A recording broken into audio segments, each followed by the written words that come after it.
Let's welcome in the Powerhouse panel this morning. Joining us on this Friday, radio host from Project 21, also a National Advisory Board member, Christopher Arps, back with us. And in studio, former Deputy Press Secretary at the White House, Newsmax contributor Hogan Gidley, and the former Lieutenant Governor of New York, also a Newsmax contributor, Betsy McCoy. Panel, great to have you all on. Happy Friday.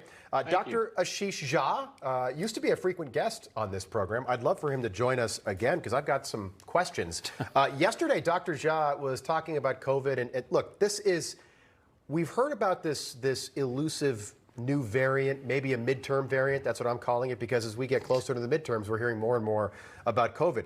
Somebody in the press pool, and I give him credit, asked Dr. Jha yesterday if he expects schools to be open in the fall to in-person learning. Take a look at what happened.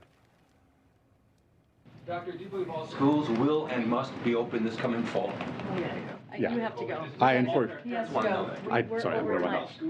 Thank you. Sorry. Why are more boosted Americans having breakthroughs? All right, that was uncomfortable. Hogan, you've been there before. Take us through what that means when the press secretary, rushes somebody off stage. Right, that means they don't want to address that, they don't want to talk about it, and they sure don't want someone to go off script. They've got a president who goes off script enough. They let Dr. Fauci do it for 2 years. That's exactly right, but they sure don't want this doctor to do the same thing. Look, I think a lot of people are concerned about what's going to happen with new potential lockdowns, with new mandates, all the things we just experienced. We know that masks didn't work. We know that social distancing didn't work. We know the prescriptions they prescribed did not have the intended effect. And what's their prescription moving forward? More of the same things that didn't work. And we've already seen that coming out of the White House. The midterm variant, Rob, that's a great phrase, That's what it is. That's a great point, because they're going to try and make it a big deal moving into So on that same point. Even politically, Hogan, is a big mistake, because since it's so unpopular, the lockdowns are so unpopular, Correct. and the administration has consistently said, follow the science. But now we have the Great Barrington Declaration, we have the report from Johns Hopkins and others proving statistically that more lives were lost because of these lockdowns. They did not reduce mortality. They did not even reduce incidence of the disease. But they keep doubling down on all the things that are unpopular. It's very weird. All the issues they're doubling down on, the American people hate. Let me bring in Chris Arps. Chris, do you agree with Betsy there? Did Democrats in 2020, let's face it, they had the COVID advantage. They could run on COVID-19, all right, and they used it to their advantage. Do they still have it in 2022? And do you expect Democrats to actually, they don't have much else to run on, but do you expect this midterm variant to be a thing come fall? I think the Democrats are going to try to make that an issue, but I don't think it will be an issue. We're not seeing mass hospitalizations. We're not seeing people dying from this new COVID variant. So I don't think it's going to be as effective.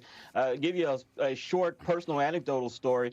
My wife and I were recently in Michigan, and one of our hobbies is to visit presidential libraries. And we went to President Ford's library yesterday. And guess what? When we walked in, they told us that we had to wear a mask.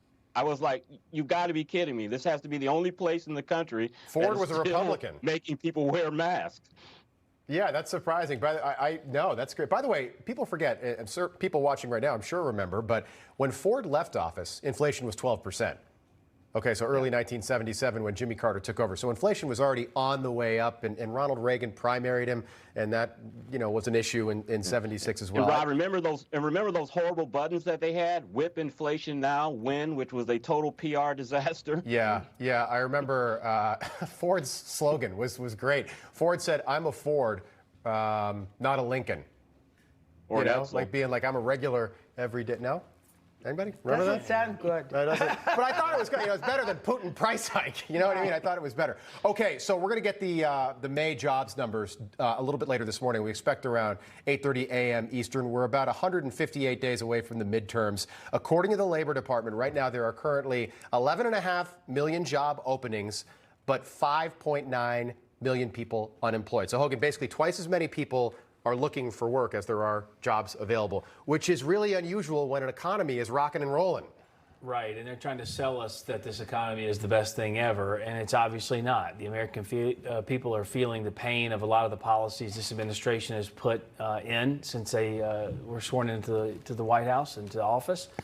And as you get closer and closer to the midterms, the issues that really matter, that really effectuate the problems, the issues you face at home, These are the things that the media continue to ignore. The Biden administration puts its head in the sand and focus instead on the issues that will drive out their base. It's climate change.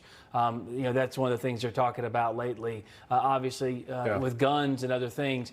Wildly unpopular with the American people, but they don't really have any policies to point to that have been successful. So I understand them trying to change the game. Clearly, they've gotten the message we're going to run a culture campaign because we can't win on the top economic issues. Yeah, and just back to that midterm variant thing, we keep hearing about the negative effects, as we talk about gun control, Betsy, right? We hear about the negative effects of these lockdowns on kids. And it's going to take, a while to actually look at this and study what these effects are, but they are significant. And here we are, if they shut down schools in the fall, that'll be the 4th straight school year. And if you're a kid, look, I'm in my 40s, 4 years is not that big a deal.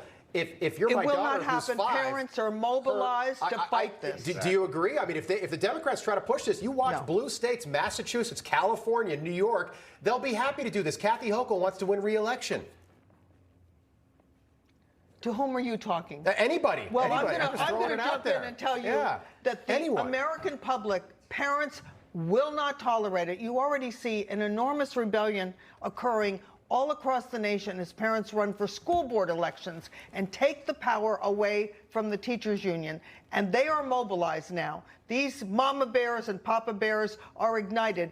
And if they try to close the schools again, mark my words, it'll be the biggest American revolution since 1776. I like this. If there's one thing good about COVID, it was the fact that we got a peek behind the curtain, and parents are furious at what they've seen. And they are mobilized like never before. And the Democrats have literally made parents a constituency that they now are at odds with. A big problem for them moving forward into the midterms. And I've said it a million times, but Dr. Fauci's the architect of these lockdowns. His name is never brought up. He's never been held accountable for designing He's feeling the heat. He's already said he's resigning. I think he will, though, if Republicans take over the House. They're going to go after him pretty hard. They will. I don't think they ever fire him. I think he just sort of drifts off into the sunset. He'll resign before he has to. He's already said he's resigning. Resigns. No well, question. he's got to say it because it's going to be tough on Capitol Hill. Chris, final thought, about 15 seconds. The Democrats think they're going to have advantage with this Roe v. Wade possibly overturning. If they do try to increase masks in schools, I think they'll lose that advantage that they think they're going to have with suburban moms. Good point. Very good point. All right, panel, we'll do this again top of the hour. Looking forward to that. Hogan, Chris, Betsy, thank you.